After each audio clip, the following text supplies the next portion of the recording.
Hello students, I am अक्षता टंडन और ये physics lectures हम ले रहे हैं त्रिशूल डिफेंस एकेडमी के लिए। अभी तक हम लोगों ने Coulomb's law, electric field, electric dipole और फिर गॉस थ्योरम, इतनी चीज़ें हम लोगों ने कंप्लीट कर ली हैं लेक्चर्स में। आज हम सिर्फ और सिर्फ न्यूमेरिकल्स करेंगे और सारे इन्हीं टॉपिक्स का, starting from the Coulomb's law, फिर हम इलेक्ट्रिक फील्ड पे आएंगे, डाइपोल पे and followed by Gauss theorem पे। तो let's begin with the first numerical. शुरुआत हम करते हैं। हमारे पास 2 insulated charged spheres हैं, numericals. First is हमारे पास 2 insulated copper spheres हैं A and B, ठीक है। insulated copper spheres और इनके बीच का डिस्टेंस है वो है 50 सेंटीमीटर। जो इनके बीच का डिस्टेंस है दैट इज 50 सेंटीमीटर। हमसे पूछा गया है कि फोर्स ऑफ रिपल्शन क्या होगी। जो इलेक्ट्रोस्टैटिक फोर्स है, फोर्स ऑफ रिपल्शन, वो क्या होगी अगर हर के ऊपर चार्ज A और B पे जो चार्ज है QA is equal to QB is equal to 6.5 into 10 to the power -7 coulomb. ठीक है। अच्छा, एक लाइन इसमें ऐड की गई है, the radii of A and B are negligible compare to the distance of separation. कि रेडियाई जो A और B के हैं, radii of A and B are negligible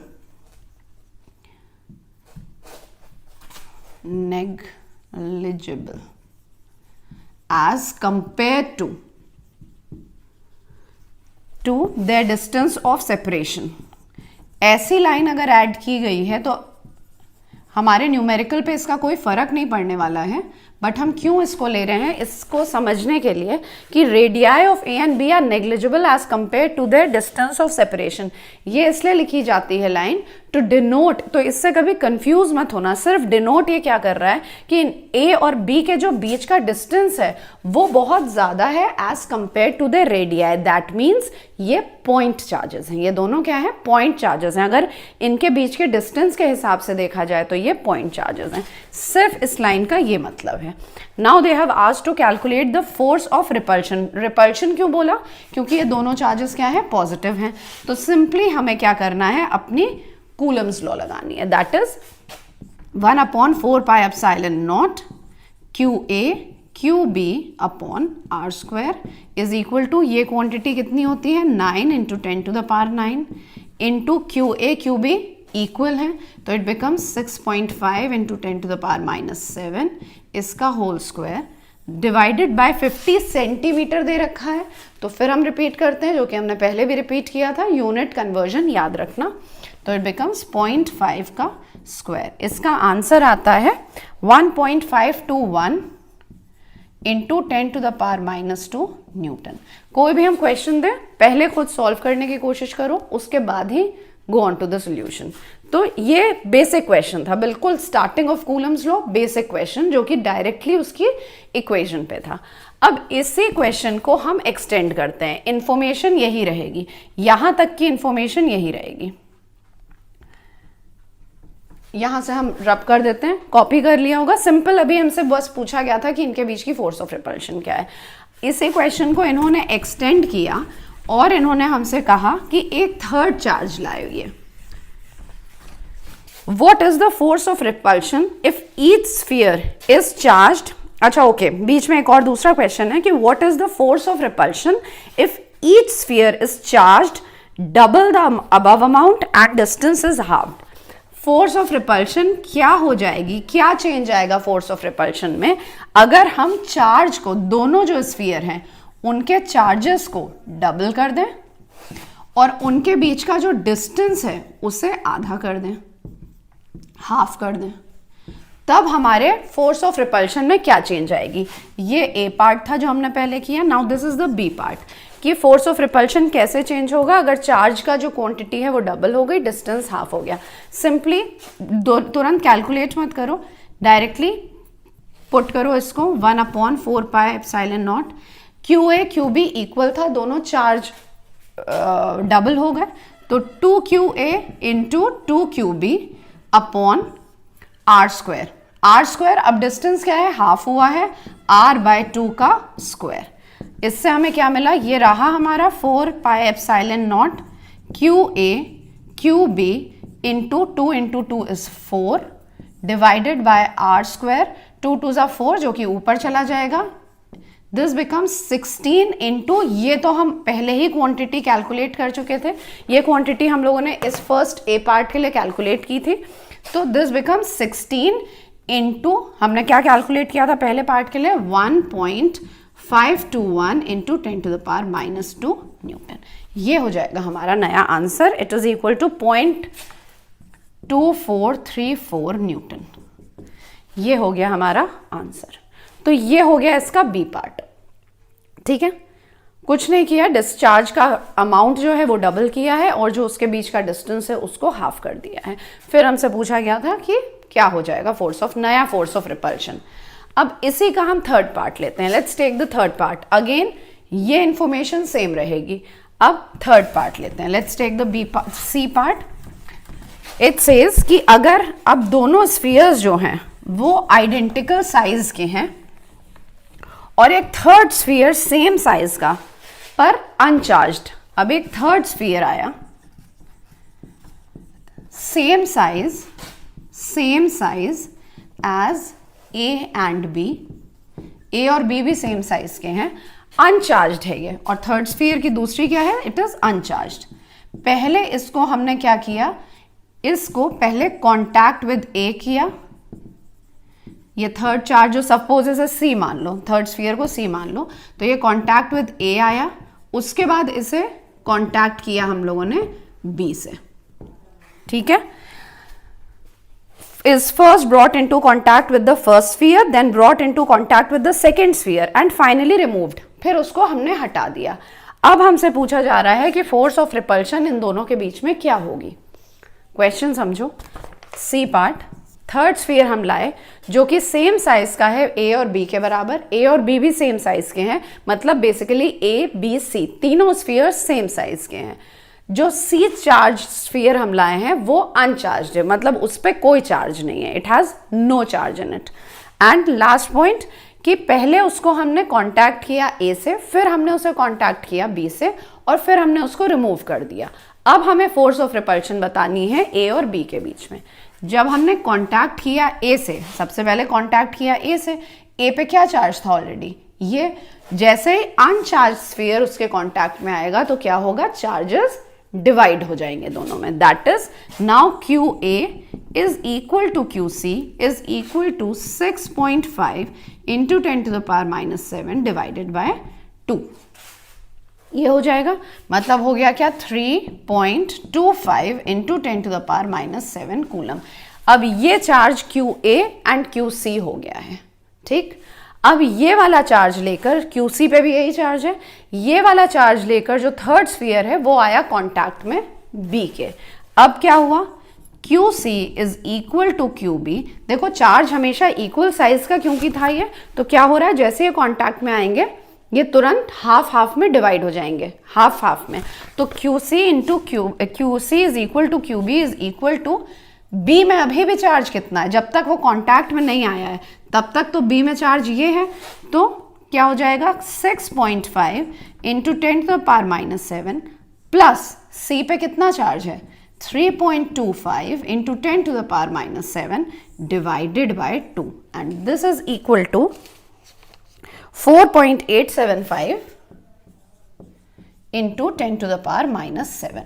ये हो गया अब बी का चार्ज। ठीक है, तो ए का चार्ज कितना है, ये, बी का चार्ज कितना है, ये। हमें दोनों चार्जेस क्यू ए भी पता है, क्यू बी भी पता है, इनके बीच का डिस्टेंस पता है। क्या हम फोर्स ऑफ रिपल्शन फिर से निकाल सकते हैं? Yes we can. सिंपली हम वही वाला कूलम्स लॉ का फॉर्मूला यूज करेंगे। के जो है कि 9 into 10 to the power 9 into Q A is nothing but 3.25 into 10 to the power -7 into Q B is nothing but 4.875 into 10 to the power -7 divided by distance कितना है 50 centimetre, मतलब 0.5 का स्क्वायर। इसका आंसर आता है हमारा 0.5625 into 10 to the power -2 newton. ये इसका आंसर आता है। Take a minute, try and understand कि हुआ क्या है एक्चुअली इसमें। अनचार्ज्ड को जब हम पहली बार ए से कांटेक्ट में लाए तो क्या हुआ, उसके बाद फिर जब चार्ज डिस्ट्रीब्यूट हो गया, फिर हम उसी को बी से कांटेक्ट में लाए, तो फिर क्या हुआ, फिर से उन दोनों के बीच का जो चार्ज था वो डिस्ट्रीब्यूट हो गया, और फाइनली क्यू ए और क्यू बी का चार्ज चेंज हो गया। जो चेंज चार्जेस थे उससे हमने अपनी फोर्स ऑफ रिपल्शन निकाली, and we get the answer as that. Now ये हमारे थे पॉइंट चार्जेस टाइप के क्वेश्चंस। इस तरह के न्यूमेरिकल्स को हम कहते हैं कि ये हैं पॉइंट चार्जेस टाइप के क्वेश्चंस। एक नॉर्मल सा करो, एक सिंपल सा क्वेश्चन करते हैं, ऑब्जेक्टिव टाइप का ही है ये। आई होप ये समझ में आ गया है। सिर्फ हमें कमेंट बॉक्स पे गिव मी द आंसर कि एक ऐसे प्लस साइन बना है, यहाँ पे ये पॉजिटिव चार्ज है, यहाँ पे ये नेगेटिव चार्ज है, ठीक है, और हमें 3 चार्ज्ड पार्टिकल्स का पाथ दे रखा है। हमें 3 चार्ज्ड पार्टिकल्स 1, 2, 3 का पाथ दे रखा है, और हमसे पूछा गया है कि क्या हम इन पार्टिकल्स का साइन बता सकते हैं कि ये लोग किस तरह से चार्ज्ड हैं। 1, 2 and 3, how are they charge, which one is positively charge and which one is negatively charge. तो अगर तुम देखो, take a minute, pause the video, comment box में डाल दो, उसके बाद फिर come back to the solution. तो ये पाथ है पहले वाले का, ये पाथ है दूसरे का, ये पाथ है तीसरे का। अगर पॉजिटिव है, चार्ज पार्टिकल किधर जा रहा है, चार्ज पार्टिकल इधर जा रहा है, मतलब पॉजिटिव की तरफ जा रहा है। मतलब क्या हुआ कि 1 क्या है, नेगेटिवली चार्ज, तभी तो वो पॉजिटिव के पास जाएगा। 2 पे आओ, 2 भी क्या कर रहा है, पॉजिटिव के पास जा रहा है, तो दैट मीन्स 2 भी क्या है, नेगेटिवली चार्ज। इस तरह के भी बेसिक क्वेश्चंस आते हैं, थोड़ा ट्विस्ट डाल देते हैं तो नेवर गेट कंफ्यूज्ड। 3 वाला क्या है, it is going away from the positive charge and towards the negative charge. Positive से अलग गया है, नेगेटिव के पास गया है, तो that means your third charge is actually the positively charge particle. तो इस तरह के भी छोटे छोटे क्वेश्चंस आते हैं। ये सारे क्वेश्चंस जैसे अभी हमने पिछले 3 कराए एंड दिस वन, इन्हें हम कहते हैं पॉइंट चार्जेस बेस्ड क्वेश्चन, ठीक है। अब नेक्स्ट कैटेगरी ऑफ न्यूमेरिकल्स आते हैं पॉलीगन टाइप पे। तो चाहे तो उस वाले में हेडिंग डाल लो point charges numericals, point charges type, और अब ना डाल लो polygon type numericals. Polygon type, polygon क्या होता है, पॉलीगन टाइप न्यूमेरिकल्स। चाहे हमें स्क्वायर दिया जाए, चाहे हमें ट्राइंगल दिया जाए, एक पेंटागन दे दें, हेक्सागन दे दें, किसी भी तरह का दे दें, और उसके कॉर्नर्स पे अगर चार्ज प्लेस्ड हो और हमें किसी एक पॉइंट पे बताया जाए कि यहाँ पे फोर्स निकालिए, चाहे फोर्स ऑफ अट्रैक्शन या रिपल्शन, तो ऐसे क्वेश्चंस को हम कहेंगे कि ये हैं पॉलीगन टाइप ऑफ क्वेश्चंस, ठीक है। तो इस पे पहला क्वेश्चन हम अपना करते हैं। एक स्क्वायर हमें दे रखा है, एक स्क्वायर है, एक स्क्वायर की एक्चुअली वर्टिसेस पे 4 चार्ज प्लेस किए हैं। ये वाला है Q, कैपिटल Q, और ये दोनों है स्मॉल q, ठीक है। इस Q की वैल्यू हमें दे रखी है इक्वल टू +√2 माइक्रोकूलम। इसकी हमें वैल्यू दे रखी है कैपिटल Q की +√2 माइक्रोकूलम। इनकी वैल्यूज हमें नहीं दे रखी है। क्वेश्चन हमसे कह रहा है कि what must be the value of Q, तो हमें Q की वैल्यू निकालनी है। What must be the value of Q so that the resultant force on Q is 0, such that the resultant force on capital Q, Q की क्या value होगी, such that force on Q is 0। ये हमसे पूछा गया है, Q की value निकालो, ठीक है। अब ये कैसे करेंगे, हमें इस Q के लिए कुछ नहीं दे रखा है कि ये पॉजिटिव चार्ज है, ये नेगेटिव चार्ज है, इसकी क्या वैल्यू है, ये कोई भी इंफॉर्मेशन हमको नहीं है। हमें सिर्फ ये पता है कि Q जो है, ये वाला Q हो चाहे ये वाला Q हो, ये दोनों Q अपनी पोजीशन पे इंटैक्ट रहने हैं, ठीक है। तो एक पॉइंट को हम ले लेते हैं, सपोज इस वाले पॉइंट को कंसिडर कर लो, इसको ले लो A, इसको ले लो B, C एंड D। ये हमने 4 कॉर्नर्स बना दिए। अब इस Q पे सबसे पहले फोर्स देखो, इसकी वजह से क्या लग रही है। ये वाला तो हमको पता है ना कि पॉजिटिव चार्ज है, ये तो हमें दे रखा है कि ये पॉजिटिव चार्ज है। ये भी पॉजिटिव चार्ज है। तो अगर ये दोनों पॉजिटिव चार्जेस हैं तो इसकी वजह से इस पे किधर फोर्स लगेगी, फोर्स ऑफ रिपल्शन लगेगी, और वो भी इस साइड लगेगी, राइट। इसको हम मान लेते हैं एफ सी, इसको हमने मान लिया F C. It is along the line joining the two charges, along the line joining the two charges. ये हो गई एफ सी। अब इस एफ सी से क्या हम अंदाजा लगा सकते हैं कि हमारी इनकी वजह से, इन दोनों चार्जेस की वजह से जो इस पे फोर्स लग रही है वो किधर होनी चाहिए, such that the force on Q is 0। अगर एक फोर्स उधर लग रही है, मान लो इन्हें हम कंसिडर कर लो कि ये पॉजिटिव चार्ज है, अगर ये पॉजिटिव चार्ज होता तो इसकी वजह से इस पे फोर्स इधर लगती और इसकी वजह से इस पे फोर्स इधर लगती। तो सारी फोर्सेस अगर इधर इधर इधर लग रही हैं तो रिजल्टेंट फोर्स इधर ही लगती, और ये जो चार्ज है ये अपनी पोजीशन छोड़ के चला जाता। तो that means this Q can not be a positive charge, it has to be a negative charge. Negative charge अगर होगा तो क्या होगा, नेगेटिव चार्ज अगर हम इसे मानते हैं तो मतलब इसकी वजह से, इस बी की वजह से फोर्स क्या लगेगी, एफ बी इधर, that is force of attraction. Similarly D की वजह से जो चार्ज रखा है वो किधर लगेगी, इधर, मतलब फोर्स ऑफ अट्रैक्शन अगेन। अब हमको ये 3 मिले। अब हम देखकर कह सकते हैं कि हाँ, फोर्स अगर इस तरह से लग रही है एक पॉइंट पे इधर और इधर, तब ये चार्ज हमारा इक्विलिब्रियम में रह सकता है। तो अब कैसे इसे हम कैलकुलेट करें, पहले तो इनकी वजह से FD और FB की वजह से, FB एंड FD का पहले तो रिजल्टेंट निकालो। FB is equal to FD obviously, क्योंकि स्क्वायर है तो ये डिस्टेंस भी इक्वल है, ये डिस्टेंस भी इक्वल है, और इसको साइड्स A दे रखे हैं, सिंपली साइड्स की वैल्यू A दे रखी है। Now find out FB is equal to FD is equal to, पहले तो Q अपॉन R स्क्वायर जो कि होता है A square, Q upon A square, वही FB की वैल्यू है, वही FD की वैल्यू है, ठीक है। तो अगर रिजल्टेंट हम इन दोनों का लें, FBD मान लो रिजल्टेंट को, रिजल्टेंट कहाँ होगा, यहाँ पे होगा एट 45 डिग्री, इस साइड होगा कहीं पे, तो इसे हमने FBD मान लिया। FBD क्या है, resultant of FB and FD, यहाँ इस साइड होगा, and this is equal to under root of FB square plus FD square, क्योंकि एंगल कितना है इनके बीच में, cos of 90 degree which is equal to 0, तो ये थर्ड वाला टर्म हट गया यहाँ से। This is equal to under root square, इसी का square, that is this plus this, KQ upon A square whole square plus KQQ upon A square whole square. तो ये क्या आ जाएगा, √2 into KQQ upon A square. ये हमारा आ गया FBD। यहां तक समझो, यहां तक ठीक किया है, KQQ अपॉन A स्क्वायर √2, ये आ गया। अब ये फोर्स इधर है, ये फोर्स इधर है, हमें चाहिए कि Q हमारा, Q पे कोई फोर्स ना लगे। उसके लिए क्या जरूरी है, उसके लिए जरूरी ये है कि this FBD is equal to this FC। FBD FC को इक्विलिब्रियम पे ला सकती है, कैसे, जब this FBD is equal to this FC। तो FC अब निकाल लो क्या होगा, what is FC, FC is equal to KQQ, तो Q square is equal to, इनके बीच का क्या डिस्टेंस होता है, स्क्वायर के में क्या डिस्टेंस होगा, this will be √2a the whole square. ये √2 हो जाएगा, √2a हो जाएगा diagonal, √2a square, this is equal to KQ square upon twice of A square.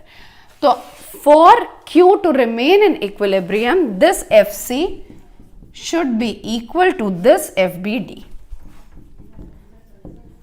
Equate कर दो, KQ square upon 2A square is equal to √2 KQQ upon A square. A square cancel हो गया, K cancel हो गया, हमें Q की value निकालनी है, माइंड यू, तो Q इधर रहेगा, बाकी सब उधर कर दो।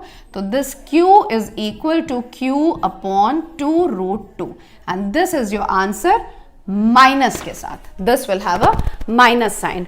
और कैपिटल Q की वैल्यू ऑलरेडी हमें पता है, it is equal to √2, substitute कर दो, this is equal to minus of √2 2 √2, this is equal to 0.5 microcoulomb with a negative sign, with a negative sign. तो दिस इज हाउ हम इस तरह के पॉलीगन टाइप के क्वेश्चंस जो हैं उनसे डील करते हैं। Just note it down and try and understand. Let's move on to the next question now. एक क्वेश्चन है, इसका आंसर हम नहीं बताएंगे ना हम तरीका बताएंगे। आप इसको ट्राई करिए और हमको आंसर भेजिए कि क्या आंसर इसका आना चाहिए। एक ट्रायंगल दे रखा है, I am just giving you the question, हम इसका कोई सोल्यूशन नहीं दे रहे हैं। एक ट्रायंगल दे रखा है जिसमें -3 माइक्रोकूलम, -3 माइक्रोकूलम और 2 माइक्रोकूलम ये A, B, C वर्टिसेस में रखा हुआ है। हर जो साइड है ट्रायंगल का वो 20 सेंटीमीटर का है। क्वेश्चन पहले नोट कर लो। ABC एक ट्रायंगल है, इक्विलैटरल ट्रायंगल है जिसका हर साइड 20 सेंटीमीटर का है। 3 चार्जेस रखे हैं, -3 microcoulomb, -3 microcoulomb and 2 microcoulomb. Question कह रहा है कि हम M पॉइंट जो कि मिड पॉइंट है हमारा, M जो कि कहाँ पे है, मिड पॉइंट ऑफ BC पे है, हम क्या ऐसा चार्ज M पे प्लेस करें। चार्ज एट M क्या होना चाहिए such that the charge at A is at equilibrium. हमें ये क्वेश्चन सॉल्व करना है। Give me the answer in the comment box. I repeat the question, this is a triangle. Her triangle के vertices पे एक एक चार्ज रखा हुआ है, -3 माइक्रोकूलम, -3 माइक्रोकूलम, 2 माइक्रोकूलम। हर साइड 20 सेंटीमीटर का है। हमारे पास M एक पॉइंट है जो कि मिड पॉइंट है M का, मिड पॉइंट है BC का, BC साइड का। हम ऐसा क्या चार्ज M पे रखें, कौन सा चार्ज M पे रखें जिससे हमारा जो चार्ज एट A है वो इक्विलिब्रियम पे रहे। तो हमें फोर्सेस निकाल के देखना है कि इस पे कौन सी फोर्स लगनी चाहिए। तो सबसे पहले निकालो कि कैसा चार्ज लगेगा, इट शुड बी पॉजिटिव और इट शुड बी नेगेटिव। उसके बाद फिर फोर्सेस की वैल्यू निकाल के इक्विलिब्रियम मतलब एक फोर्स को दूसरी फोर्स से इक्वेट हमें करना पड़ेगा such that we can find out the value of charge at M। Find the answer and give me the answer after the lecture. Just comment करके बताइए। नाउ ये तो अभी हम लोगों ने पॉलीगन टाइप ऑफ क्वेश्चंस किए कि जो एक स्क्वायर का किया एंड ये एक ट्राइंगल का, तो ये एक टाइप होता है पॉलीगन टाइप के। तो पॉइंट चार्जेस पॉलीगन टाइप ये हो गए। अब थर्ड टाइप आता है हमारा इक्विलिब्रियम टाइप के क्वेश्चंस, जिसे हम कहते हैं थर्ड चार्ज इन इक्विलिब्रियम। एक तीसरा चार्ज हमें चाहिए जो कि इक्विलिब्रियम में रहे। थर्ड चार्ज इन इक्विलिब्रियम ये टाइप है हमारे, थर्ड टाइप है न्यूमेरिकल्स का। जैसे फॉर एग्जांपल क्वेश्चन कह रहा है एक हमें चार्ज दे रखा है +Q, एक हमें चार्ज दे रखा है -Q। ये दो चार्जेस प्लेस्ड हैं, सपोज A और B पॉइंट मार्क कर लो इसको। अब हमसे क्वेश्चन कह रहा है where should a third charge be kept such that it is in equilibrium. ठीक है, कहाँ पे हम एक तीसरा चार्ज, उसे अज्यूम कर लो कैपिटल Q, कहाँ पे हम वो Q चार्ज रखें कि वो जो चार्ज है वो इक्विलिब्रियम पे रहे। इक्विलिब्रियम पे रहने का क्या मतलब है, आई रिपीट, अभी एक क्वेश्चन किया है फिर से। इक्विलिब्रियम पे रहने का मतलब है कि वो जहाँ पे है वो वहीं पे रहे। उस पर जितनी राइट हैंड साइड पे फोर्स लग रही है, जितनी भी फोर्सेस रादर लग रही हैं, वो सारी एक दूसरे को बैलेंस कर लें। अगर मान लो एक चार्ज तुमने रख दिया है Q, कई पोजीशंस हो सकती हैं। एक पोजीशन हो सकती है somewhere in between these two charges, एक हो सकती है लेफ्ट ऑफ दिस चार्ज, एक हो सकती है राइट ऑफ दिस चार्ज। यही तीन पॉसिबल हमारी हैं। क्योंकि हमें कहाँ पे रखना है, दिस इज डिफाइंड कि we have to place the charge on the line joining the charges. Where should a charge be kept in on the line joining the charges such that charge is in equilibrium. ये हमारा question है। तो तीन positions हैं। मान लो A, इसको A small a mark कर लो, एट रैंडम इसको B मार्क कर लो, इसको C मार्क कर लो। ठीक है, अब सबसे पहले तुम देखो B पॉइंट, मिडिल पॉइंट जो इसका है उसमें देखते हैं। मान लो अगर तुमने एक चार्ज Q यहाँ पे रख दिया, पॉजिटिव चार्ज, तो ये वाला इस पे कैसी फोर्स लगाएगा, रिपल्शन की उस साइड। ये वाला कैसी लगाएगा, अट्रैक्शन की इस साइड।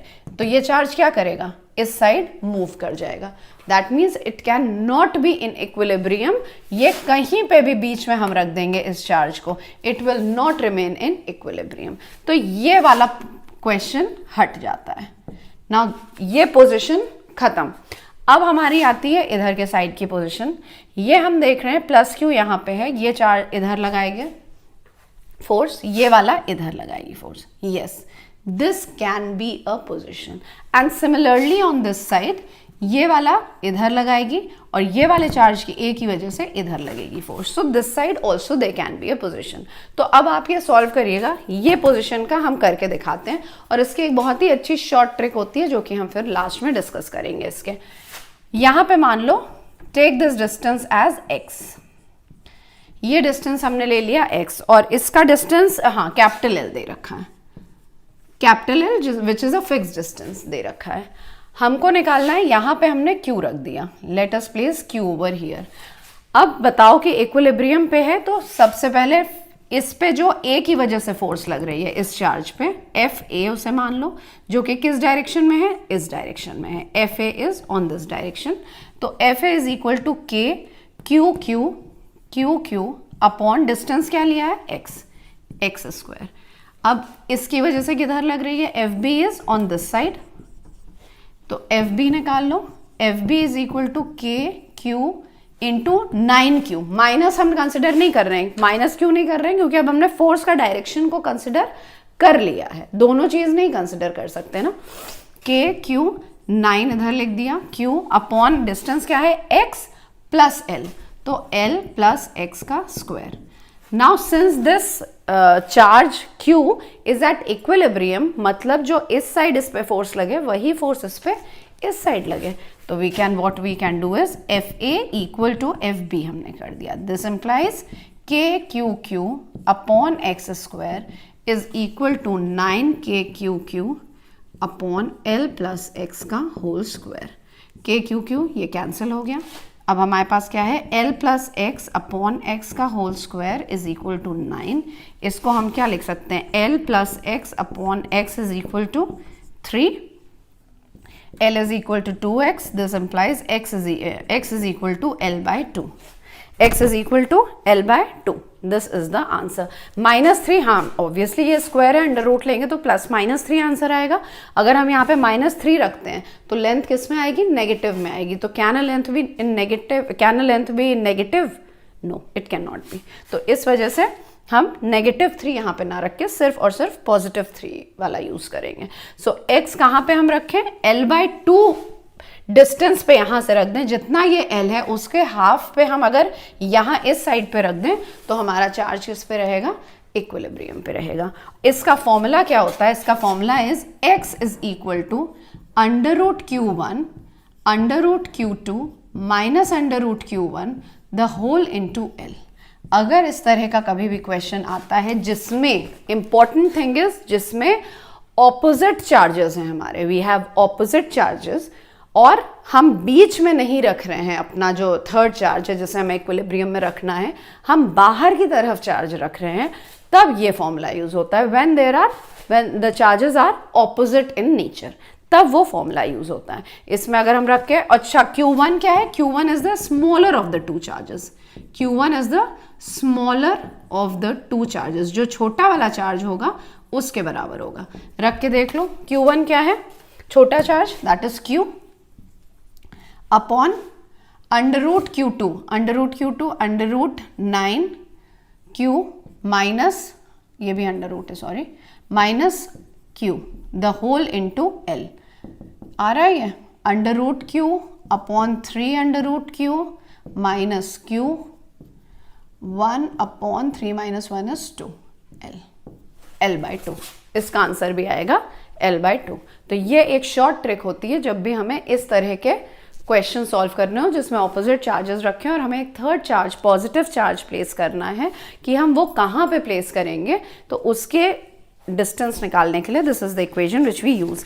यही सेम क्वेश्चन बन सकता था अगर हम दोनों पॉजिटिव चार्ज यूज करते हैं। I will not complete the question क्योंकि बिल्कुल सिमिलर क्वेश्चन हमारा है कि मान लो ये +Q और ये प्लस 4q, हमने दो चार्जेस लिए, प्लस q और प्लस, ये नोट कर लिया।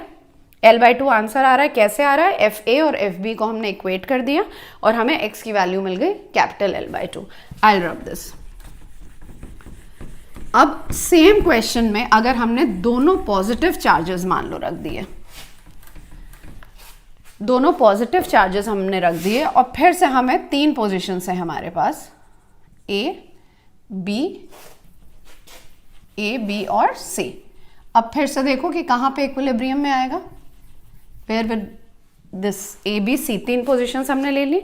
सबसे पहले A कंसिडर करो, A पे इसकी वजह से किधर होगी, इधर होगी, उसकी वजह से किधर होगी, इधर ही होगी, चार्ज इस साइड लेफ्ट हैंड साइड चला जाएगा, so this can not be a position. दूसरा, अब हम B पे आए, B पे आओगे क्या होगा, यहाँ पे चार्ज रखा है, इस पे किस साइड लगेगी फोर्स, इधर लगेगी, इसकी वजह से किधर लगेगी, इधर लगेगी। Yes, this can be a position जिसमें ऑपोजिट साइड फोर्स लग रही हैं, it can always be a position. और इधर भी सेम प्रॉब्लम होगी, ये पॉजिटिव है, इधर फोर्स लगेगी, इसकी वजह से भी इधर फोर्स लगेगी, ये चार्ज उधर चला जाएगा। तो बीच में ही, इन दोनों चार्जेस के बीच में ही एक ऐसा पॉइंट हमें मिल सकता है जहां पे हम कह सकते हैं कि the charge will remain at equilibrium. फिर से हम वही करेंगे, इस एक डिस्टेंस को, I will not completely solve it, I will just give the trick and solve it on your own. तो ये वाला क्या हो जाएगा, L-x। इसके बीच में एक FA मान लो, this one is FB, this one is FA। Your FA will be equal to KQ upon x square, your FB will be equal to KQ4 है क्योंकि ये L-x का होल स्क्वायर, इक्वेट कर दिया हमने, KQ upon x square is equal to 4KQ upon L-x का whole square. This cancels out, this is L-x up is equal to 2, under root ले लिया हमने दोनों side, and you are getting, solve हो ही गया, L-x is equal to 2x, this means your x will be equal to L/3। तो L/3 पे अगर तुम रखोगे then you will get the position जहां पे हम तीसरा चार्ज प्लेस करें जो इक्विलिब्रियम में रहे। कब, जब ये दोनों चार्जेस हमारे पॉजिटिव चार्जेस हैं, मतलब इनके बीच में हमें तीसरा चार्ज जब प्लेस करना होगा, तब हमारे रखने का तरीका चार्ज को ये होगा। अगेन इसकी शॉर्ट ट्रिक की अगर बात करें तो it is x is equal to √Q1 upon √Q1 plus √Q2 the whole into L। रख के देख लेना, you will get the same answer. Okay, note कर लीजिए, नोट हो जाए, हो गया। ये हमने फोर्स के कई सारे कर लिए हैं क्वेश्चंस, तीन तरह के ही बेसिकली होते हैं ये क्वेश्चंस हम लोगों के। Now we will move on to the electric field. कुछ इलेक्ट्रिक फील्ड के कर लेते हैं, फिर कुछ हम लोग गॉस थ्योरम के भी करेंगे। एक सिंपल सा क्वेश्चन है, एक इलेक्ट्रिक डाइपोल बना था, एक कोई एग्जाम में आ चुका है, ये CBSE में आई गेस आया है कि एक डाइपोल बना हुआ है और हमें लाइंस ऑफ फोर्स बनानी है। Quickly draw it in your copy कि एक डाइपोल बना हुआ है, व्हाट इज अ डाइपोल, एक नेगेटिव चार्ज बना है, एक पॉजिटिव चार्ज बना है। हमसे कहा गया था कि draw the lines of force. Simply क्या हो जाएंगी lines of force, starting from the positive terminating at the negative. कुछ नहीं, यही बस क्वेश्चन था कि स्टार्ट हमें करवाना था पॉजिटिव से, एंड हमें करवाना था नेगेटिव पे। सिमिलरली ओवर हियर इस तरह की हमारी लाइंस ऑफ फोर्स बनेंगी। तो ये एक एग्जाम का क्वेश्चन है जो कि आ चुका है कि डाइपोल में हमें लाइंस ऑफ फोर्स बनानी है। अच्छा, another question if we see, बहुत इजी क्वेश्चंस इस पे बनते हैं, let's do some tough ones. एक स्क्वायर है हमारे पास जिसके चारों वर्टेक्स पे, कॉर्नर्स पे चार्जेस रखे हुए हैं।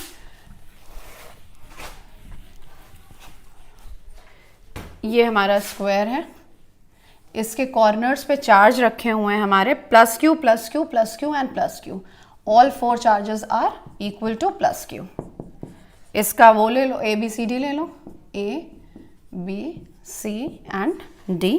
हमसे पूछा गया है electric field eight point C, EC basically हमको निकालना है। Electric field eight point C कैसे निकालेंगे? सी हमारा पॉइंट ये है, इसके एक एक तीनों पॉइंट्स, तीन ही पॉइंट्स की वजह से यहाँ पे इलेक्ट्रिक फील्ड होगी, इस प्लस क्यू की वजह से, इसकी वजह से, इसकी वजह से। हमें इन तीनों पॉइंट्स के हिसाब से इंडिविजुअली इलेक्ट्रिक फील्ड निकालनी है। Let's begin with B point. B point की वजह से ये पॉजिटिव है, अवे फ्रॉम द चार्ज होगा, तो your E B would be somewhat like this. Next is E A पे आ जाओ। ई ए पॉजिटिव चार्ज है, अवे फ्रॉम द फील्ड होगा, अवे फ्रॉम द चार्ज होगा, ज्वाइनिंग द लाइन, ये this is your E A. Next is E D, E D भी away होगा, this is your E D. ये हमें मिल गया। अब ई बी और ई डी अगर देखो तो since it is a square, A ले लो, since this is a square, E D और ई बी की वैल्यू सेम होगी, तो E D is equal to E B, इसको एक ई ले लो, सिंपली ई ले लो, it is equal to K Q upon A square. ठीक है, अब ई ए क्या है? E A is nothing but K Q upon under root to ए का square, which is equal to K Q upon twice of A square. तो ये हमको मिला। अब ई डी और ई बी और ई डी तो हमें मिल गया, बट ई डी और ई बी का रिजल्टेंट तो इधर होगा। रिजल्टेंट किस डायरेक्शन में होगा? Same direction as E A. तो ई ए का डायरेक्शन और resultant of E B and E D are in the same direction. E B D suppose mark कर लो। ई बी और ई डी के रिजल्टेंट को हमने ई बी डी मार्क कर लिया, तो let this be under root E B square plus E D square. दोनों को हमने ई से डिनोट कर दिया था, so it becomes twice of E square under root two E is equal to under root E है क्या? This quantity K Q upon A square. तो ये अब हमारा हमको मिल गया resultant E B D. All now you have to do is कि ई सी फील्ड क्या होगी? E C is nothing but equal to E A plus E B D, because both are in the same direction. E A हम calculate कर चुके हैं, K Q upon two A square plus K Q upon A square. इसको हम कर लेंगे, two A square LCM K Q plus 2KQ is equal to 3KQ upon 2A square. This is your answer. That is the electric field at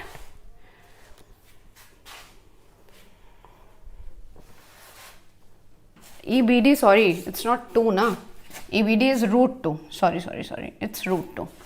3 नहीं हो जाएगा, this is root 2 ना, तो बस KQ कॉमन ले लो, KQ upon 2A square common ले लो, ब्रैकेट में 1 plus root 2। This is your electric field. अच्छा, अब हम क्या नेक्स्ट कर सकते हैं? नेक्स्ट क्वेश्चन पे आते हैं। Let's go on to the next question. फिर से इसमें भी हम करते हैं थर्ड चार्ज इन एक पॉइंट जिसपे हमें इक्विलिब्रियम मिले। I hope you have noted down this question. A C पे एक सी पॉइंट पे हमारा चार्ज रखा था, हमें बताना था कि उस पर इलेक्ट्रिक फील्ड बाकी चार्जेस की वजह से कितनी है। हमने निकाल लिया। सबके सबसे पहले डायरेक्शंस मार्क कर लो, it makes things very easy. एक बार हमें डायरेक्शंस मिल गए तो हमको पता है कि अब हमें कहाँ कहाँ से क्या निकालना है। तो ई बी मिल गया, ई डी मिल गया, ई ए हमने निकाल लिया। ई बी और ई डी का रिजल्टेंट हमें पता है कि ये होगा, हमने इक्वेशन यूज करके निकाल लिया। And this is how we solve the question. Now electric field में भी एक इक्विलिब्रियम का क्वेश्चन करते हैं। Let's do one on equilibrium. दो चार्जेस प्लेस्ड हैं, एक Q और plus Q and 4Q। You have to tell कि इस लाइन, जो ये लाइन है, इसको जो जोड़ रही है दोनों चार्जेस को, कौन से पॉइंट पे इलेक्ट्रिक फील्ड 0 होगी। वी हैव टू टेल कि किस पॉइंट पे on the line joining the charges हमारी इलेक्ट्रिक फील्ड 0 होगी। तो लेट्स डू इट अगेन। अब देखो कॉन्सेप्ट वो क्लियर है। इस पॉइंट, अगर इधर कोई पॉइंट लोगे तो इलेक्ट्रिक फील्ड का डायरेक्शन Q की वजह से भी इधर होगा, प्लस 4Q की वजह से भी इधर होगा। ये पॉइंट नहीं हो सकता। इधर लोगे 4Q की वजह से भी इधर होगी, Q की वजह से भी इधर होगी। ये नहीं हो सकता क्योंकि रिजल्टेंट क्या है, एक ही डायरेक्शन में है। 0 तब तक नहीं होगी जब तक दो फील्ड्स ऐसी ना हमें मिले जो कि एक दूसरे को बैलेंस आउट कर रही हो। अब सेंटर की कोई भी पोजीशन ले लो, सेंटर मतलब इधर उधर कहीं पे भी ये हो सकता है, इस पूरी एल पे कहीं पे भी ये पॉइंट लाई कर सकता है। तो यहाँ पे अगर हमने कंसिडर किया तो Q की वजह से इलेक्ट्रिक फील्ड इधर होगी, 4Q की वजह से इलेक्ट्रिक फील्ड इधर होगी। इसे A मार्क कर लो, इसे B मार्क कर लो। तो ये कोई पोजीशन हो सकती है A और B के बीच में जहाँ पे इलेक्ट्रिक फील्ड 0 हो। तो लेट दैट पॉइंट, एक पॉइंट मार्क कर लो, ये X है तो ये क्या हो जाएगा L माइनस X। अब इलेक्ट्रिक फील्ड A की वजह से इस पॉइंट पे क्या होगी, O पॉइंट है मान लो, तो इलेक्ट्रिक फील्ड इसकी वजह से क्या होगी, EA is equal to KQ upon x square. EB क्या होगी, K, हम K ही लिख रहे हैं, that is 1/4 pi epsilon naught, value is 9 × 10⁻⁹। EB क्या हो जाएगी K, चार्ज इज 4Q अपॉन L माइनस एक्स का स्क्वायर। 0 कब होगी, जब EB balances EA balances EB, तो EA is equal to EB, KQ upon x square is equal to 4KQ upon L minus x का होल स्क्वायर।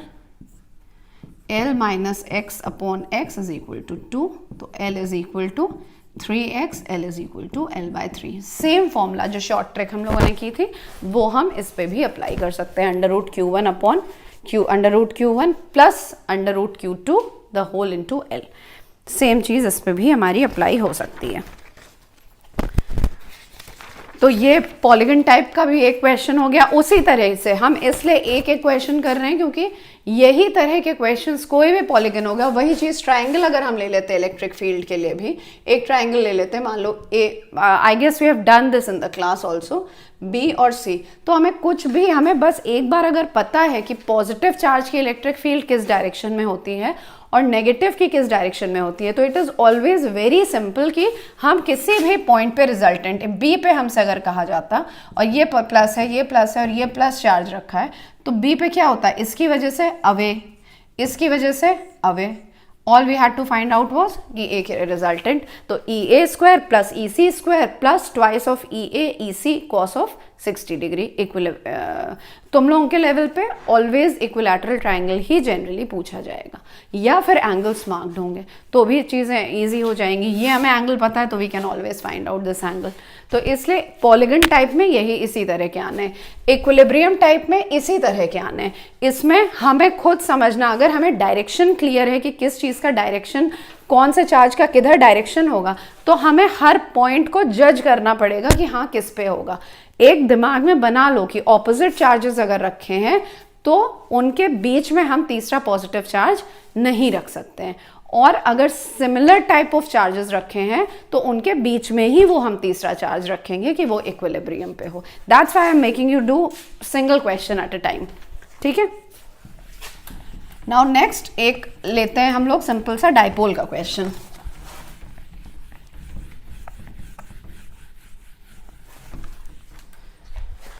इट सेज कि दो point charges रखे हैं 100 माइक्रोकूलम और -100 माइक्रोकूलम। डिस्टेंस कितना दे रखा है, ये चार्ज है, डिस्टेंस कितना दे रखा है 2 × 10⁻³ मीटर। अब इस पे बहुत क्लियर रहना कि ये जो डिस्टेंस दे रखा होता है, बहुत ये कॉमनली मेड मिस्टेक है कि हम लोग जब डाइपोल का डिस्टेंस लेते हैं ना तो हम लोग 2L उसे मार्क कर रहे थे, 2L मार्क कर रहे थे, तो ये 2L ही पूरा दे रखा है। ये कई लोग करते हैं कि जब डाइपोल मोमेंट निकालने की बात आती है तो हर कोई क्या कर देता है, इसका भी ट्वाइस कर देता है कि Q लिखेगा 2 × 2 × दिस। नहीं, ये हमारा 2L हमारा एक अजम्पशन था, एक डिनोट करने का तरीका था कि हमने उन चार्जेस के बीच के डिस्टेंस को 2L लिख दिया था। अब ये जो 2L है इस पूरे की वैल्यू हमें ये दे रखी है, इसमें × 2 हमें नहीं करना है। तो keep that in mind very clearly कि ऐसा ना हो कि इसमें भी 2 कर दो। ओके, तो distance is given as 2L, ही इसे लिख लो, 2L is given to us as 2 × 10⁻³ Now you have to find out the dipole moment of the electric dipole so formed. तो dipole moment पहला है, find out the dipole moment, simply magnitude निकालो, Q × 2L होता है, Q है 100 microcoulomb, तो -6 × 2L is 2 × 10⁻³ तो it is 200 into 10 to the power -9 और 2 इंटू 10 टू द पावर -7। ये हमको मिल गया क्या? Coulomb metre. डाइपोल मोमेंट का मैग्नीट्यूड। डायरेक्शन अगर चाहिए तो डायरेक्शन क्या होगा? From negative, from -100 microcoulomb to +100 microcoulomb, ये उसका डायरेक्शन हो जाएगा। नेक्स्ट हमसे पूछा गया है electric field at 0.5 from the centre of the dipole in the end side, in the end on end broad side on position. मतलब आर अब हमें दे दिया 0.5 और दोनों पोजिशंस में, एंड ऑन पोजिशन पे और ब्रॉड साइड ऑन पोजिशन पे, दोनों पे हमसे पूछा गया है कि क्या होगा इलेक्ट्रिक फील्ड। तो electric field end on position पे क्या होती है? E is equal to twice of KP/R³। और end on broad side on पे इसे E लिख लो एंड ऑन के लिए, ब्रॉड साइड ऑन को लिख लो। सो दिस इज KP/R³। पहले इसको निकाल लो, ये इसकी वैल्यू आएगी twice of K is 9 into 10 to the power 9 into P की वैल्यू तुमने अभी निकाली है 2 into 10 to the power -7 upon R³। This is given to you 0.5 का क्यूब। ये वैल्यू आती है हमारी 2.88 into 10 to the power 4। Unit लगाना मत भूलना। इलेक्ट्रिक फील्ड है तो it is simply newton, forces इससे हम निकाल के लिख रहे हैं, ठीक है। तो this will B Newton per coulomb, ठीक है, न्यूटन पर कूलम। ये आ गया हमारी एक्सियल पोजीशन पे। अब ब्रॉड साइड ऑन पोजीशन पे क्या होता है? या तो फॉर्मूला यूज कर लो एक चीज, या तो हमको पता है कि ब्रॉड साइड ऑन पोजीशन पे half of the axial field होती है, half of the axial position होती है हमारी फील्ड। तो इसको सिंपली अगर हाफ कर लोगे तो तुम्हें ब्रॉड साइड ऑन पोजीशन की भी इलेक्ट्रिक फील्ड मिल जाएगी। Now third one it says is कि अगर हम इस इलेक्ट्रिक डाइपोल को एक यूनिफॉर्म इलेक्ट्रिक फील्ड में रख दें, जिसकी वैल्यू, इस इलेक्ट्रिक फील्ड की वैल्यू दे दी है हमें 1.0 into 10 to the power 6 newton per coulomb, और थीटा दे दिया और कहा है कि हमने इसे रोटेट कर दिया 60 डिग्री से। You have to calculate the moment of the force acting on it. इस डाइपोल को लिया और एक यूनिफॉर्म इलेक्ट्रिक फील्ड जिसकी वैल्यू ये है उसमें हमने प्लेस किया। प्लेस करने के बाद हमने क्या किया? उसे रोटेट कर दिया। कितने एंगल से? 60 डिग्री एंगल से। They are now asking the torque acting on it. तो all you have to do is torque is PE sine of theta. P की वैल्यू अभी हम कैलकुलेट कर चुके हैं, 2 into 10 to the power -7। E हमको दे रखी है 10 to the power 6। Sine of theta is sine of 60 degree √3/2। Find out the torque. It is 0.1732 Newton meter. Just check it once. इसको देखिए और समझने की कोशिश करो and just note it down. Clear?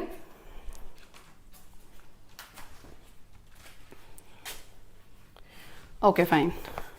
एक और हम लोग इसी का ही करते हैं, डाइपोल पे ही करते हैं। Let's do one more on dipole.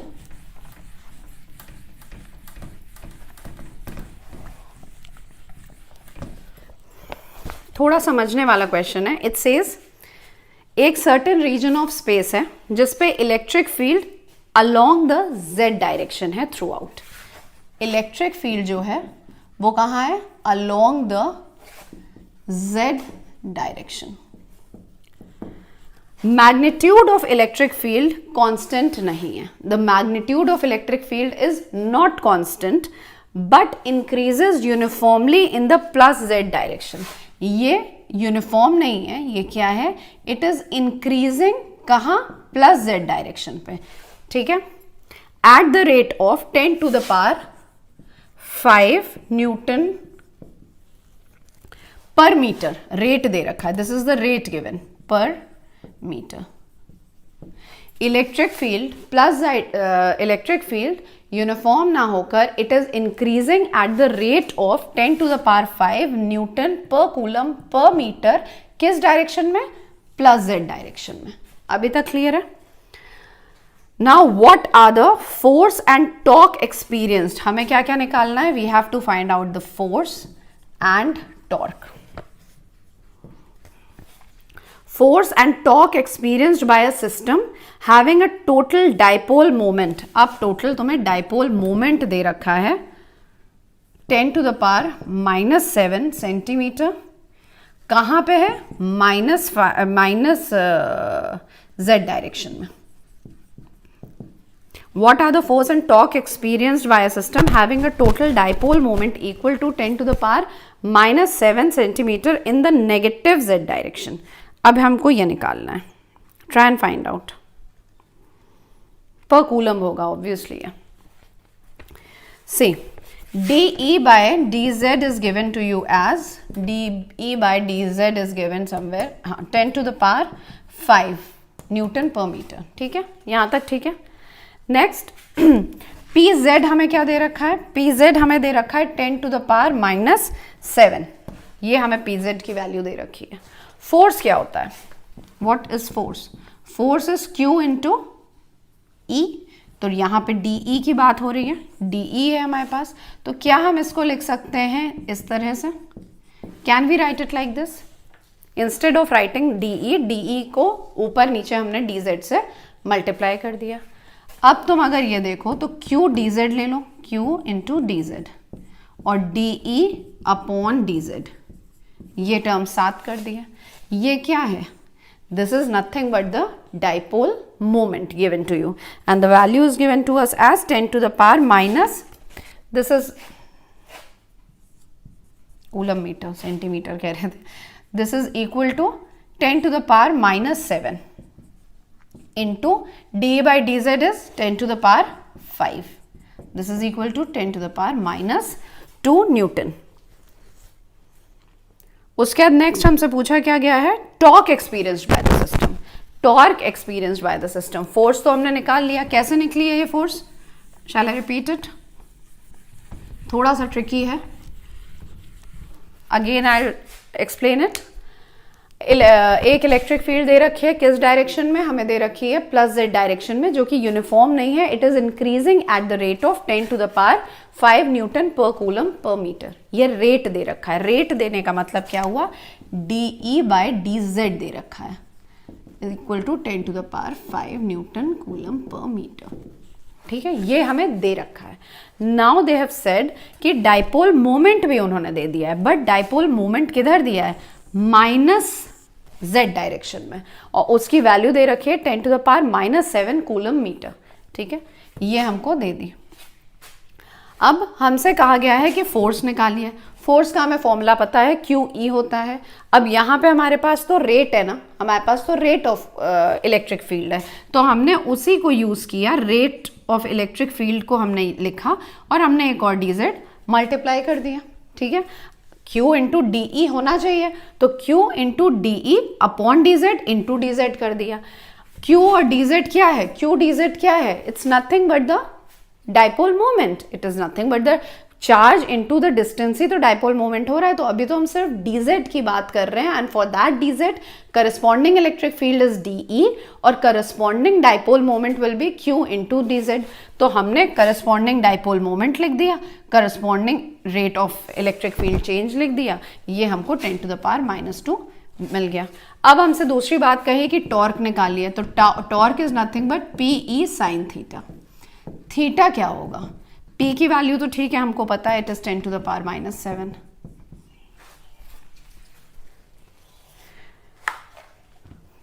P की वैल्यू हमें पता है, E की वैल्यू कुछ है। Now give me the value of theta first. पहले अगर हमें थीटा मिल जाए तो चीजें हम अकॉर्डिंगली लिख सकते हैं। What is theta? थीटा क्या है? थीटा यहाँ पे क्या है? P और E के बीच का डायरेक्शन। नाउ P क्या है? P नेगेटिव z डायरेक्शन में है। E किधर है? E प्लस z डायरेक्शन में है। P is in the negative z direction, negative z पे P है।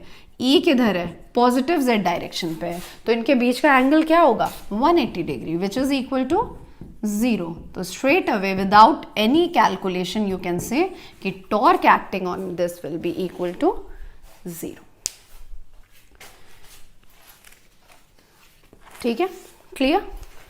तो इस तरह के भी कुछ क्वेश्चंस आ सकते हैं। छोटी छोटी से you have to apply yourself कि किस तरह से इसको क्या इंफॉर्मेशन दे रखी है, उस इंफॉर्मेशन से हम कैसे एक्सट्रैक्ट कर सकते हैं अपना answer. All you have to do is कि एक्सट्रैक्शन किस तरह से हो सकता है. Now let's go on to the Gauss theorem. कि गॉस थ्योरम के भी एक दो क्वेश्चंस कर लेते हैं सिंपल से. उस पर सिंपल ही आएंगे, बहुत कॉम्प्लिकेटेड नहीं आते हैं. और जो एप्लीकेशंस ऑन गॉस थ्योरम है उसके फॉर्मूले ज़रूर याद कर लीजिएगा, क्योंकि डायरेक्ट क्वेश्चंस आते हैं ऑन द फॉर्मूला. कि जो लीनियर चार्ज डेंसिटी है उसका जो हम लोगों ने निकाला था lambda upon 2 pi epsilon naught R, direct bang on questions एकदम आएंगे.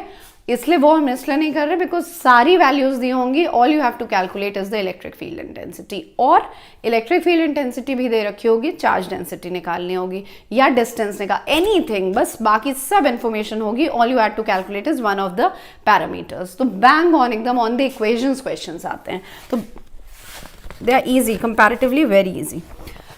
नाउ द क्वेश्चन सेज कि एक थिन स्फेरिकल शेल है मेटल का जिसका radius is given to you as 0.25 metre.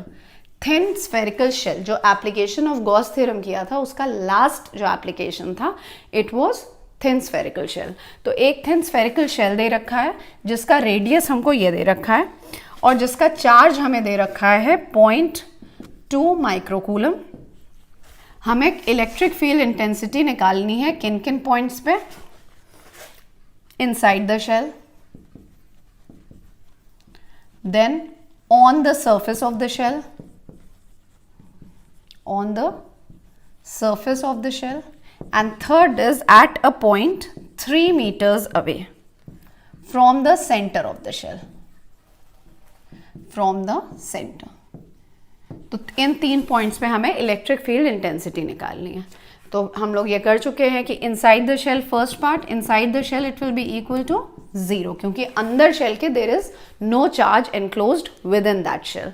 Second part on the surface, exactly जो radius है उसके बराबर आएगा, that is 1/4 pi epsilon naught q upon r square, where r is your radius.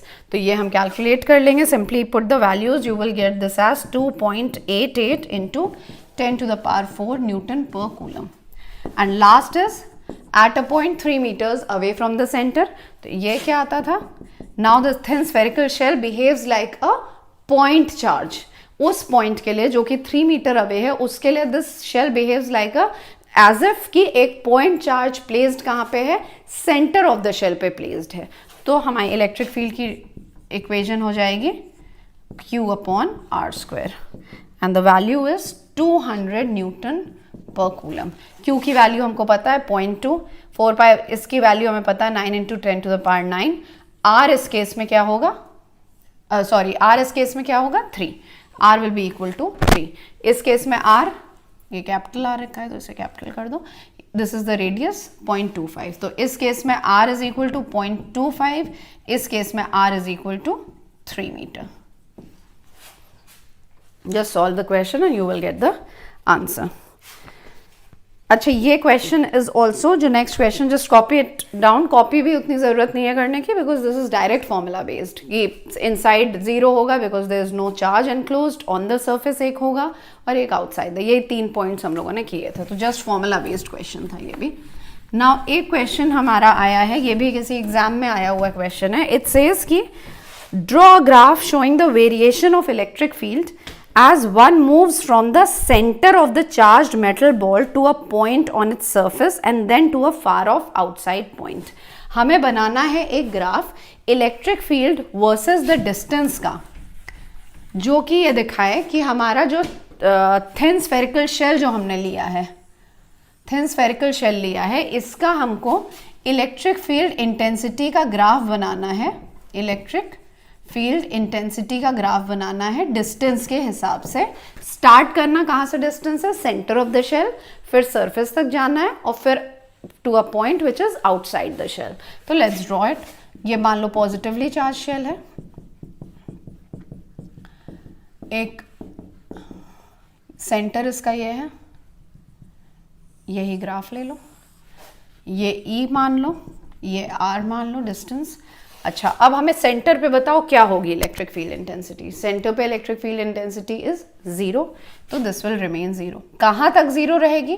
जब तक ये R डिस्टेंस पे ना पहुंच जाए. राइट जब तक ये r डिस्टेंस पे ना पहुंच जाए तब तक ये 0 रहेगी, तो ये पॉइंट मार्क कर लो, it will remain 0 till this point. ये पॉइंट क्या है? This is capital R which is nothing but the radius of the shell. इसके बाहर जैसे ही निकलोगे, इसके बाहर हम लोग जैसे ही शेल के बाहर आए, हमारी इंटेंसिटी क्या हो जाती है? सिंपली जो जस्ट अभी हम लोगों ने किया, Q upon small r square, मतलब इनवर्स स्क्वायर लॉ आ जाती है। तो इट्स सिंपली इज कि इस पॉइंट पे एकदम से हमारी इलेक्ट्रिक फील्ड इंटेंसिटी बढ़ी, और उसके बाद ये क्या फॉलो करती है? It follows the inverse square law, it follows the inverse square law, और ये हमारी इलेक्ट्रिक फील्ड इंटेंसिटी का ग्राफ बन जाएगा। बिकॉज नाउ यहाँ से शुरू होगा ये line on the zero axis, उसके बाद फिर ये लाइन जो कि इलेक्ट्रिक फील्ड इंटेंसिटी की मैक्सिमम वैल्यू दे देगी, and then the graph goes on decreasing. So this is the graph for the electric field intensity एक थिन स्फेरिकल शेल के लिए, जहाँ पे हमने पॉइंट्स क्या मार्क किए हैं? सेंटर से लेके बाहर तक के लिए। अच्छा, एक पूछा गया था कि what is negative flux?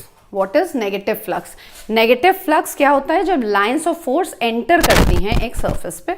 Simply उसे just read it, her book में दे रखा है, क्योंकि इस तरह के क्वेश्चंस आते हैं। That's why I am just reminding you of the questions कि डिफाइन नेगेटिव फ्लक्स कर लेना। छोटा सा अगर एक क्वेश्चन दें, जल्दी से answer, just answer it in the comment box. -2q और +q चार्ज रखा है एक सरफेस के अंदर, what will be the electric flux? phi will be equal to -2q plus q upon epsilon naught. So simply it will be -q upon, मतलब ये क्या हो जाएगा? This will be the negative flux. अच्छा, एक last question on this and a very nice question. This is from some competitive exam. Shall I rub this? ये किसी competition में आया हुआ है, बहुत easy सा question है, but it requires a bit of your mind, brain rather. It says कि S1 एक रेडियस है, S1 एक स्फीयर है, उसका रेडियस R1 है, और उसके अंदर जो चार्ज एनक्लोज्ड है वो Q है। एक S1 स्फीयर है, उसका रेडियस इज R1, उसके अंदर चार्ज एनक्लोज्ड है capital Q।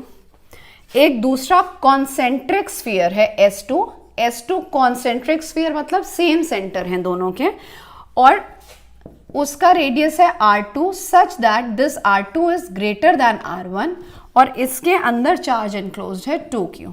You have to find the ratio of the electric flux through S1 and S2, through S1 and S2, ये हमको निकालना है। सबसे पहले देखो, कुछ नहीं, बहुत शॉर्ट क्वेश्चन है, just a minute question. First find out the electric flux from electric flux sphere 1 की वजह से। अब इस स्फीयर 1 से इलेक्ट्रिक फ्लक्स कितना होगा? फॉर स्फीयर 1 φ1 कितना चार्ज एनक्लोज्ड है? Q, right it, Q by A। खत्म हो गई बात S1 की। S2 पे आओ, क्योंकि ये बड़ा स्फीयर है, दैट इज ये हमारा अगर S1 है R1 रेडियस का, तो ये हमारा S2 है R2 रेडियस का। ठीक है, ये S2 है, इसके अंदर कितना चार्ज है? Q चार्ज है, बट इसके अंदर कितना चार्ज है? 2Q इसके अंदर है, प्लस ये स्फीयर भी तो इसी के अंदर है, तो इसका चार्ज भी तो इफेक्टिवली इसके अंदर है। तो दैट मीन्स S2 जब हम निकालेंगे तो हमारा φ2 will be Q plus 2Q, इसका चार्ज प्लस इसका charge divided by epsilon naught. मतलब इसका इफ दिस, ये तो हो गया Q by epsilon naught, this is equal to 3Q by epsilon naught. So S1 is to S2 और φ1 is to φ2 is equal to 1 is to 3, मतलब Q by epsilon naught divided by 3Q by epsilon naught। ये क्या हो गया? 1 is to 3 हो गया। So your ratio comes out to be 1 is to 3। तो ये कुछ क्वेश्चंस थे आज हमारे electric field, Coulomb's law, Gauss theorem पे। इसी तरह के और क्वेश्चंस प्रैक्टिस करते रहिए। In case of any problem just let me know. Thank you. Next turn पे हम लोग करेंगे next chapter, that is the electric potential से हम लोग उसे स्टार्ट करेंगे। So thank you very much.